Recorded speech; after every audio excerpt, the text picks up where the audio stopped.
దేవుడు తన పరిశుద్ధ వాక్యాన్ని మన హృదయాలలో ఫలింపచేయునుగాక. ఆమేన్ చెప్పండి అందరూ. మరలా నేను చదువుతున్నాను చూడండి.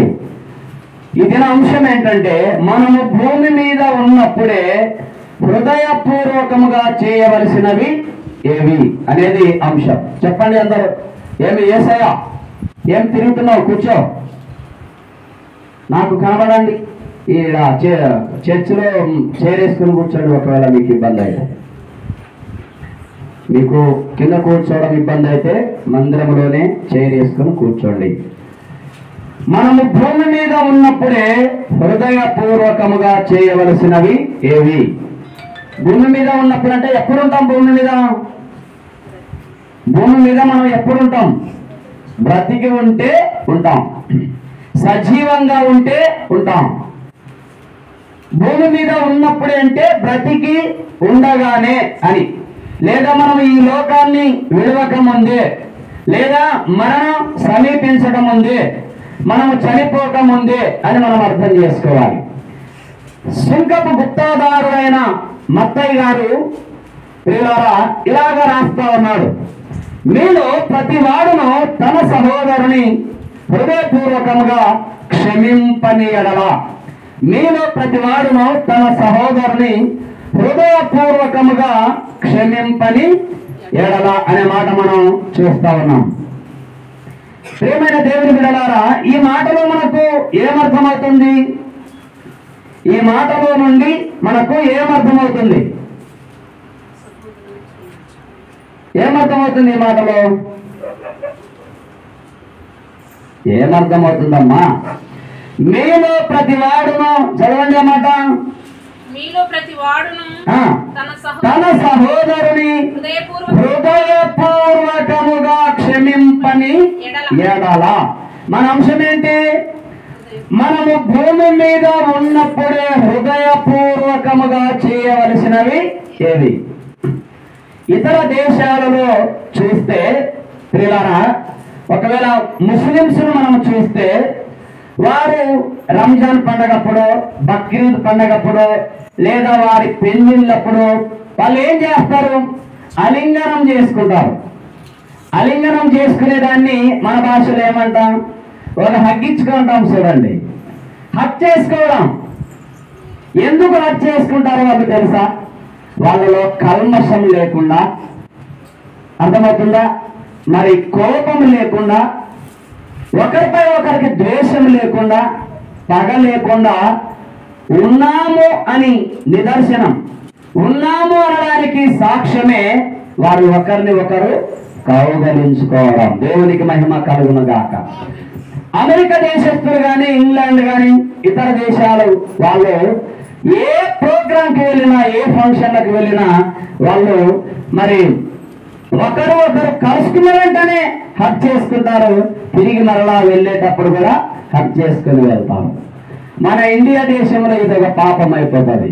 అలాగే మన భారతదేశంలో మన ప్రాంతంలో చేస్తే ఇంకా స్త్రీలు దాన్ని భూతత్వములు పెట్టి చూసి అవసరమా? హక్ చేసుకోవడం అవసరమా కదా? ఇంకా దాన్ని ఏమి ఎలాగ దాన్ని చేసేస్తారో, కైమా చేసేస్తారు దాన్ని.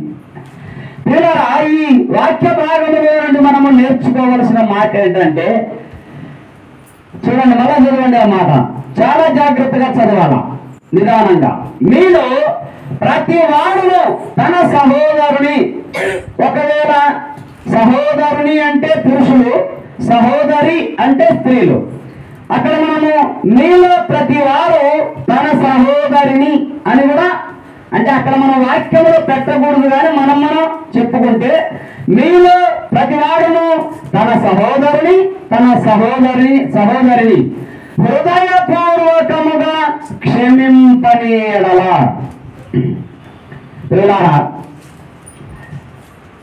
కీర్తనకారుడు ఏమంటాడంటే, అతిథిగా గుడారంలో 15వ కీర్తన 1వ వచనం చదవండి ఒకసారి. యెహోవా నీ గుడారములో అతిథిగా ఉండదగిన వాడెవడు? అర్థమవుతుందా? నీ పరిశుద్ధ పర్వతము మీద నివసింపదగిన వాడెవడు? యథార్థమైన ప్రవర్తన కలిగి నీతిని అనుసరించుచు హృదయపూర్వకముగా నిజము పలుకువాడే. చెప్పలేదు ప్రభునామాన్ని మహిమపడ. నేను మీ దృష్టికి ఏ మాట తీస్తున్నానంటే హృదయపూర్వకముగా అనే మాట తీసుకొస్తున్నా. హృదయపూర్వకముగా. మీలో ప్రతివాడును తన సహోదరుని హృదయపూర్వకముగా క్షమింపని ఎడల. ఈ వచనంలో హృదయపూర్వకముగా అనే మాట ఒకటి, క్షమింపని ఎడల అనే మాట ఒకటి. మరి నేను పరిచర్య చేసిన సంఘం, మొదటి సంఘం కొత్తపేట కదా, 12 సంవత్సరాలు 2007 నుండి అనుకున్న 2018 దాకా, అంటే అక్కడ 8 సంవత్సరాలు, ఇవగా మరి 3-4 సంవత్సరాలు, 12 సంవత్సరాలు చేశాను. వేలారా అపవాది అయినటువంటి సాతానుడు ఒక సమస్యను తీసుకువచ్చేసరికి, మీ కాళ్ళు కడగడానికి నేను సిద్ధము. అర్థమవుతుందా? క్షమించమని వేడుకున్నాం, పశ్చాత్తాపడ్డాం. మీ కాళ్ళు కడగడానికి నేను ఉన్నా, నేను కేవలం దేవుని పని చేయడానికి ఉన్నా అని వారిని క్షమింపమని వేడుకున్నా. పిల్లరా, ఇంకా వాళ్ళు దీన్ని మా కాళ్ళు పట్టుకుంటామన్నాడు అని కూడా సృష్టించారు వాళ్ళు. అర్థమవుతుందా? మా కాళ్ళు పట్టుకుంటామన్నారు అని కూడా వాళ్ళు చాటింపు వేశారు. సరే, నేను మీ కాళ్ళు పట్టుకుంటానన్నా మీరు క్షమించారా? ఈరోజు ఆ కాలు బాగలేక పైన ఉన్న శరీరాన్ని తీసి గాయానికి అమర్చి హాస్పిటల్లో ఉన్నాడు. అర్థమవుతుందా? 5 సంవత్సరాలు దేవుడు వారికి అవకాశం ఇచ్చాడు. 2019 నుంచి క్షమించే మనసు వారికి రాలే. చూడండి, కానీ పశ్చాత్తాపం వారిలో రాలే. ఎందుకు ఈ స్థితి అని కూడా వాళ్ళకి మన నేత్రం వెలిగింపబడాల. ఎవరి వీళ్ళు? విశ్వాసులు. మీలో ప్రతివాడు తన సహోదరుని హృదయపూర్వకముగా క్షమింపని ఎడల. ఎందుకండి అహంకారం? ఎందుకండి గర్వం? ఈ భూమి మీదకు దేవుడు నిన్ను ఎందుకు పంపాడో తెలుసా? ఎందుకు పుట్టించాడో తెలుసా? ఈ రోజు వరకు దేవుడు నిన్ను ఎందుకు బ్రతికించాడో తెలుసా? బండి మీద వెళ్తూ, ధర్మంలో నేను పరిచర్యకి కోపురళ్ళకి వెళ్తూ, వాళ్ళకి జనవరి వరకు సమయం అంటున్నాడు. చెప్పండి ఒకసారి. ధర్మంలో బండి మీద వెళ్తూ వాళ్ళకి జనవరి వరకు టైం అంటున్నారు. మరి ఆయన విశ్వాసం ఏంటో నాకు తెలియదు. అర్థమవుతుందా? ప్రతి మనిషికి దేవుడు మారడానికి, క్షమించడానికి అవకాశాలను కల్పిస్తాడు. తగ్గి వస్తే ఏంటి నష్టం? తగ్గి వస్తే నీ కిరీటం ఏమైనా కింద పడుతుందా? అర్థమవుతుందా? క్షమింపమని అడగడానికి నీకేంటి అహంకారం? క్షమించే మనసు కలిగి ఉండడానికి నీకేంటి లోపం? ఏది నీకు అడ్డొస్తుంది? దేవుని దగ్గర అహంకారము, గర్వము పనికిరాదు ప్రియులారా. ఈ మాటలో నుండి మనము నేర్చుకునే పాఠం ఏంటంటే, భూమి మీద మనము బ్రతికి ఉన్నప్పుడే చేయవలసిన పని ఏంటి అని అంటే, ప్రియులారా, మొదటి మాటను మనము గమనించగలిగితే క్షమించాలి. చెప్పబడి ప్రభునామాన్ని మహింపడతాం. భూమి మీద మనము బ్రతికి ఉన్నప్పుడే హృదయపూర్వకముగా చేయవలసినవి మొదటిది ఏంటంటే క్షమించాలి. క్షమాపణ. క్షమించే మనస్సును కలిగి ఉండాలి. క్షమించే హృదయాన్ని కలిగి ఉండాలి. క్షమాగుణాన్ని కలిగి ఉండాలి. ఎలాగ కలిగి ఉండాలి అని అంటే హృదయపూర్వకముగా. చబలుడి ప్రభునామాన్ని మహిమపడతా. దేవునికి మహిమ కలుగును గాక. చూడరా, ఒకవేళ నీవు నన్ను క్షమించకపోతే, నీకు నష్టం జరిగినప్పుడు, ఆపద జరిగినప్పుడు నీకు బాగా జరిగిందని మేము అనుకోవడం లేదు. అర్థమవుతుందా? ఇప్పుడు హాస్పిటల్లో ఎవరైనా ఉంటే మనకు సంతోషమా? దేవుని బిడ్డలకు, దేవుని సంబంధులకు, దేవుని ప్రేమను కలిగి ఉన్న వారికి హృదయపూర్వకంగా క్షమించే వారు ఎప్పుడు కూడా సంతోషపడరు. నీ కొరకు కన్నీరు కాల్చి ప్రార్థన చేస్తారు. చదవండి ప్రభునామాన్ని మహిమపడతారు. దేవునికి మహిమ కలుగును గాక. స్త్రీలారా, పురుషులారా, దైవ జనాంగమా, దేవుని బిడ్డలారా, ఈ లోకాన్ని మనము విడవక ముందే, భూమి మీద మనము బ్రతికి ఉన్నప్పుడే హృదయపూర్వకముగా చేయవలసినవి ఏంటంటే మొదటిది క్షమించాలి.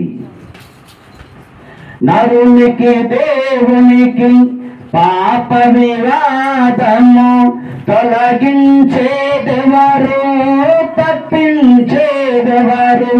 నరునికి దేవునికి పాప వివాదము తొలగించేదెవరు, తప్పించేదెవరు?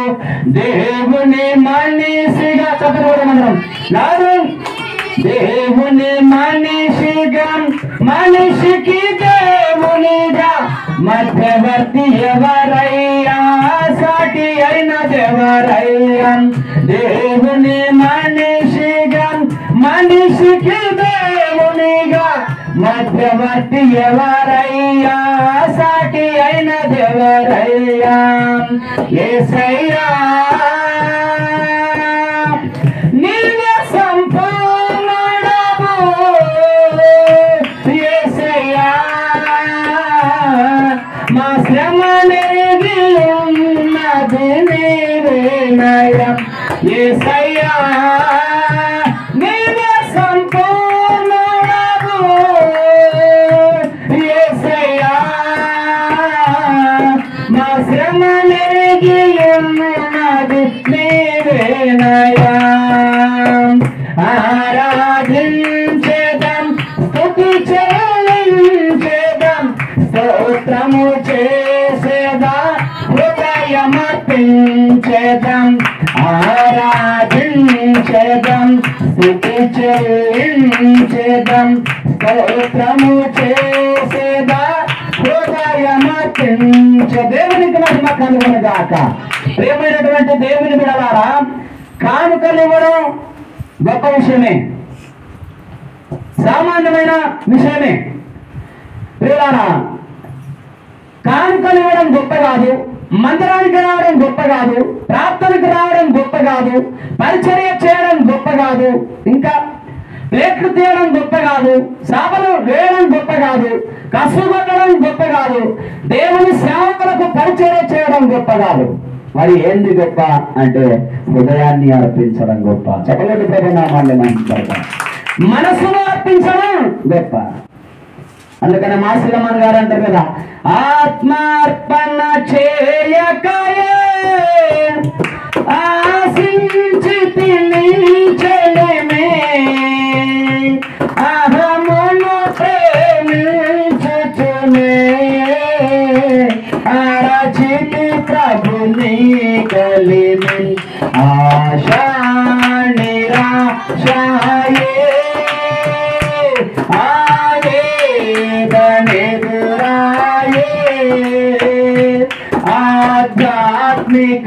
ఆధ్యాత్మికలేమిగను అల్లాడెనవల. దేవునికి మహిమ కలుగు. ఆత్మను అర్పించకుండా ఈ మానవులు దేవుని దగ్గర ఆశిస్తున్నాడు. అందుకే ఆశ నిరాశ అయిపోతుంది, వేదన ఎదురవుతుంది. ప్రియులారా, అహమును ప్రేమిస్తున్నాడు ఈ మానవుడు. అహమును ప్రేమించుచునే అరచితి ప్రభు నీ కలిమి. అంటే నేను అహాన్ని ప్రేమిస్తూ, గర్వాన్ని ప్రేమిస్తూ, అహంకారముతో బ్రతుకుతూ, గర్వముతో బ్రతుకుతూ నీ దగ్గర అరుస్తూ ఉన్నాను కలిమి కోసం. లేమి అంటే కొదువ అని, ఏమి లేదు అని. కలిమి అంటే అన్ని కలిగి ఉన్నానని, కలిగి ఉండాలి అని. ప్రేమైన దేవుని బిడ్డలారా, ప్రతి మనిషిలో గర్వం తాండవమాడుతూ ఉంది, ప్రతి మనిషిలో అహంకారం తాండవమాడుతూ ఉంది. ప్రియులారా, ఈ దేవనకొండ మండలంలో ప్రభు కృపను బట్టి ఈ చిన్న వయసులో కొద్ది రోజులలో ఒక బిషప్ గా దేవుడు నన్ను ఎన్నిక చేయబోతున్నాడు. చెప్పలేదు ప్రభు నామాన్ని మహిమ పడతాం.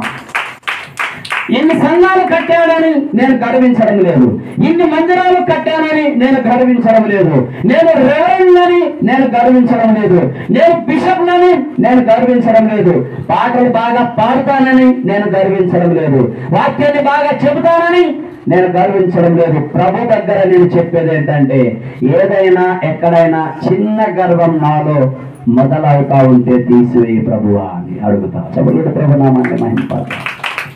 చాలా మంది అంటుంటారు, కిరణ్ నీకు నీవే సాటి అని. అర్థమవుతుందా? నీకు నీవే సాటి. నిత్యానందం సార్ తమ్ముడు అంటా ఉన్నాడు మొన్న మీటింగ్కి వెళ్ళినప్పుడు, నీ స్థాయిలో ఇంకా మనలో ఎవరు పాడేవారు లేరు అని. వివాహాలకు వెళ్ళినా, ఎక్కడికి వెళ్ళినా, సభలలోకి వెళ్ళినా అసలు ఆ పిచ్చి ఏంటి, ఆ స్థాయి ఏంటి అని అంటూ ఉంటారు. ప్రియులారా, దీన్ని బట్టి మనం ప్రభువుని స్తుతించాలి, కానీ మనలో గర్వం ప్రవేశించకూడదు. గర్వం ప్రవేశించిందంటే దేవుడు పాడేస్తాడు, ఎక్కడ వాడేస్తాడు. కాబట్టి మధ్యాహ్న వేళలో ప్రియులారా, మనము బ్రతికి ఉన్నప్పుడే, మనము భూమి మీద ఉన్నప్పుడే హృదయపూర్వకముగా చేయవలసింది ఏంటంటే క్షమించాలి. ఎవరినైనా కానీ వారెవరైనా కానీ ఎంత శత్రువులైనా కానీ క్షమించాలి. నువ్వు క్షమించాలి అంటే అవతల వ్యక్తి నిన్ను క్షమిస్తాడా క్షమించడా అనవసరం. ఆ వ్యక్తి నిన్ను క్షమిస్తే ఆ వ్యక్తిని దేవుడు క్షమిస్తాడు, లేదంటే ఆ వ్యక్తికి దేవుని రాజ్యమే లేదు. దేవునికి మహిమ కలుగునగాక. ఆ వ్యక్తి ఎంత భక్తిపరుడైనా ఉండవచ్చు, ఎంత ఆత్మీయుడైనా ఉండవచ్చు, ఎంతైనా దేవునికి ఇవ్వగలిగే సామర్థ్యత కలిగి ఉండవచ్చు. ఒక వ్యక్తిని హృదయపూర్వకంగా ఆ వ్యక్తి క్షమించకపోతే ఆ వ్యక్తికి దేవుని రాజ్యములో పాలు పంపులు లేవు. ప్రేమైన దేవుని విడనారా, ఈ రోజు ప్రతి సంఘంలో, నేటి క్రైస్తవ్యంలో, ఈ అంత్య దినాలలో ప్రతి సంఘానికి ఈ వాక్యం అవసరం. అంత కరెక్ట్ అంటే ఆడైతుందబ్బా అనేది మన వాళ్ళు. అంత కరెక్ట్ అంటే కాకపోతే మానుకో, నీ బ్రతకన్నా మార్చుకో, మానుకోనన్నా మానుకో. నీకైతే అన్ని కరెక్ట్, దేవునికైతే ఏదైనా పర్వాలేదా? నీకైతే అన్ని కరెక్ట్, దేవుని దగ్గరకు వచ్చేసరికి కరెక్ట్ అబ్బా ఏంటి? ప్రియులారా, చదవండి మరలా మత్తయి సువార్త 18:35. మీలో ప్రతివాడును తన సహోదరుని హృదయపూర్వకముగా క్షమింపని ఎడల నా పరలోకపు తండ్రియు ఆ ప్రకారమే మీ ఎడల చేయుననెను. నా పరలోకపు తండ్రి. ప్రియమైన దేవుని బిడ్డలారా, చూడండి ఎంత ఖండితంగా ఈ మాట వ్రాయబడి ఉందో ఆలోచన చేయండి. మీలో అంటే మీరే, ఇక్కడ ఉన్న మనమే. ఎక్కడ దేవుని వాక్యం ప్రకటింపబడుతుందో అక్కడ ఉన్న సమాజం కావచ్చు, సంఘం కావచ్చు, గుంపు కావచ్చు, కుటుంబం కావచ్చు, ఇద్దరు వ్యక్తులు కావచ్చు, ఒక్క వ్యక్తే కావచ్చు. హృదయపూర్వకముగా క్షమింపని ఎడల నా పరలోకపు తండ్రియు ఆ ప్రకారమే మీ ఎడల చేయనెను. ప్రియులారా, ప్రభు శిష్యులకు ప్రార్థన నేర్పాడు. చదవండి 6వ అధ్యాయం 12వ వచనం. మత్తయి సువార్త 6వ అధ్యాయం 12వ వచనం.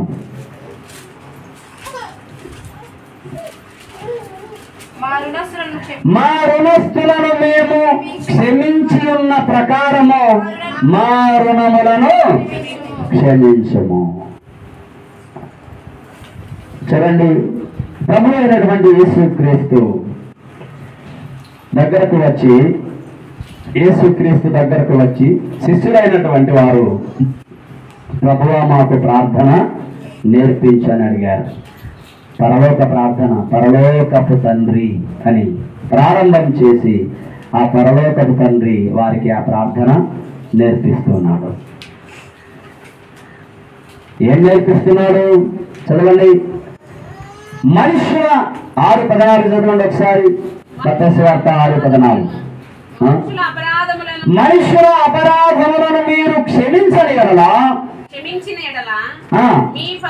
మీ పరలోకపు తండ్రియు మీ అపరాధములను క్షమించును. బిగ్గరగా చెప్పలేదు ప్రభునామాన్ని మహిమపడతాం. అర్థమవుతుందా వాక్యం? ఈ మాట అర్థమవుతుందా అమ్మా? జాగ్రత్తగా వినండి. మనుషుల అపరాధములను మీరు క్షమించిన ఎడల అంటే మనం క్షమిస్తే, ఎదుటివారి తప్పిదమును, ఎదుటివారి అపరాధమును, ఎదుటివారి పాపమును మనం క్షమిస్తే మన పరలోకపు తండ్రి మన అపరాధములను క్షమిస్తాడంట. దేవునికి మహిమ కలుగునుగా. మనం అంటా ఉంటాం, నేనా ఆ వ్యక్తిని నువ్వెంత క్షమించడానికి? దేవుడే నిన్ను క్షమించింటే నువ్వెంత నీ ఎదుటివారిని క్షమించడానికి? అసలు ఎక్కడి నుంచి వచ్చింది క్షమించే మనసు? ఎవరిచ్చారు ఈ క్షమించే మనసు? ఎవరిచ్చారు ఈ క్షమించే క్షమాపణ గుణాన్ని? దేవుడే ఇచ్చినప్పుడు, దేవుడే క్షమించినప్పుడు మనమెంత? నేను క్షమించానని చెప్పడంలో అసలు చెప్పకూడదంట. నేను క్షమించానని చెప్పకూడదంట. ప్రభు కృపను బట్టి, దేవుడు నన్ను క్షమించిన విధానాన్ని బట్టి నేను కూడా క్షమించడానికి దేవుడు నాకు కృపనిచ్చాడు అని చెప్పాలంట. మనం అంటుంటాం, నేను కాబట్టి క్షమించా అంటుంటాం. నేను కాబట్టి అంటే అందులో గర్వం కనపడతా ఉంది. నేను అనే దాంట్లోనే గర్వం కనపడుతుంది. క్షమించింది నేను కాదు, ప్రభు నన్ను క్షమించాడు. ఆయన ఈ క్షమించే మనసునిచ్చాడు. ఆయన ఈ క్షమాగుణాన్ని అనుగ్రహించాడు. కాబట్టి ఒకరిని ఒకరు క్షమించుకొనుడి. దేవునికి మహిమ కలుగునుగా. మనుషుల అపరాధములను నీవు క్షమించిన యెడల మీ పరలోకపు తండ్రి మీ అపరాధములను క్షమించును. మత్తయి సువార్త 5:26 చదవండి, 6:15 చదవండి. మీరు మనుషుల అపరాధములు క్షమింపకపోయిన యెడల మీ తండ్రియు మీ అపరాధములను క్షమింపడు. చూడండి, ఇక్కడ చాలా అద్భుతమైన, ఇప్పుడు చెప్పిన మాట ఒకటైతే ఈ మాట కూడా ఎట్లా ఉందంటే, మీరు మనుషుల అపరాధములను క్షమింపకపోయిన యెడల, ముందేం చదువుకున్నాం? క్షమించిన యెడల అని చదువుకున్నాం. ఇక్కడ ఏముంది? క్షమింపకపోయిన యెడల మీ తండ్రి మీ అపరాధములను. ఎవరు మన తండ్రి? మన పరలోకపు తండ్రి, మనము నమ్మిన దేవుడు, మనము ఆరాధిస్తున్న దేవుడు. ఈ లోకానుసారంగా మనకు జన్మనిచ్చిన తండ్రి మన డాడీ అయితే, ఆత్మ సంబంధంగా జన్మనిచ్చిన తండ్రి మన పరలోకపు డాడీ. దేవునికి మహిమ కలుగును గాక. ఆ డాడీ లేకుండా మనం ఉండకూడదు. యేసయ్య లేక నేను నిమిషమైనా గాని నేనుండలేను. డాడీ లేక నేను నిమిషమైనా గాని నేనుండలేను. ప్రియమైన దేవుని బిడ్డలారా, చూడండి, మరలా చదవండి అన్నమాట. మీరు మనుషుల అపరాధములను క్షమింపకపోయిన యెడల మీ తండ్రి మీ అపరాధములను క్షమింపడు. ఇంకొక చోట వ్రాయబడిన మాట ఏంటంటే, నీ ఎదుట ఉన్న సహోదరుని ప్రేమింపని నీవు కనబడని దేవుణ్ణి నీవు ఏ రీతిగా ప్రేమింపగలవు అని వ్రాయబడింది. ప్రియులారా, అర్థమవుతుందా? మత్తయి సువార్త 7వ అధ్యాయం 1వ వచనం చదవండి. మత్తయి సువార్త 7:1. మీరు తీర్పు తీర్చకుడి, అప్పుడు మిమ్మును గూర్చి తీర్పు తీర్చబడదు. చూడండి ప్రియులారా, మనంతట మనమే తీర్పు తీర్చేస్తా ఉంటాం. నువ్వు నా ఇంటికి రావద్దు, నేను నీ ఇంటికి రాను, నాకు నేనే, నీకు నీవే. సచ్చినా నీ ఇంటికి రాను, సచ్చినాక బాడీ వస్తుంది, నువ్వు రావు. చనిపోయిన తర్వాత వచ్చేది బాడీ. అర్థమవుతుందా ప్రియులారా? కాబట్టి మన నాలుక నుండి ఈ మాటలు రానియడం ఆపివేయాలి. దేవుడు చూసుకుంటాడు లేని దేవుడు తప్పనించాలి. ప్రభు చూసుకుంటాడు లేని ప్రభు తప్పనించాలి. ప్రియులారా, బెటంచర్లలో అంజనమ్మ అని ఒక ఆమె ఉంది, భాస్కర్ సార్ సంఘస్థురాలు. ఆమె ఏదైనా